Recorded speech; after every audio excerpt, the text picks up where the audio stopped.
Well, we all know that we live at a time of really tectonic shifts among the various cultures and identities on this planet.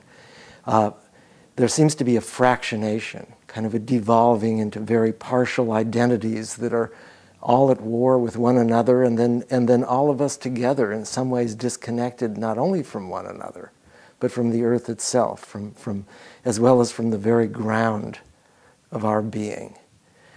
Yet, at this very time, I think we can say that there is a hope, that there is a positive image of the future. And what that consists of, I believe, is in Wayne Teasdale's words, the possibility of creating a global civilization with a heart. It is really our mental convictions, our ideas, our beliefs, our identities that become reified as though they are something concrete, that keep us separate not only from each other, but also from our true selves, from our true nature. And what it is that transcends those mental prisons, those mind caves that we still dwell in, is the capacity that we have, each of us, in our hearts. The heart, as a friend has said, is a heretic. It doesn't operate according to our programming. It doesn't follow orders. It can, at any moment, leap out and operate with extraordinary compassion. And this is actually a tremendously healing power that we all have. You know, I have to say that it is always a privilege and an honor to be here at the Sophia Institute, where the possibility, the greatest possibility that we have, not of being technological rulers with dominion over everything, but the possibilities that we have of becoming fully human, completely human.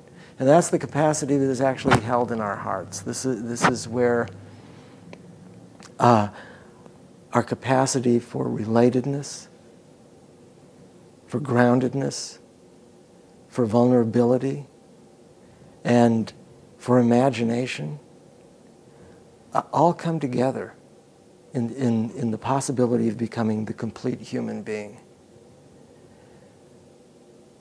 I think that of all the images that we have of the future, and most of which are very negative, we live in a time of dystopias, a time, in other words, where the future seems like something that it will happen to us, something that we actually dread.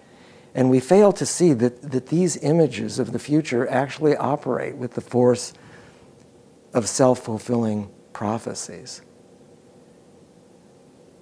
That's why it is so important that we connect more deeply with the imaginal self that is within each of us, that holds the possibility that we are, and that we can begin to see together, to envision together, and to encourage to come forth the fully human being, the fully divine human being that each of us actually is, and that we all can be together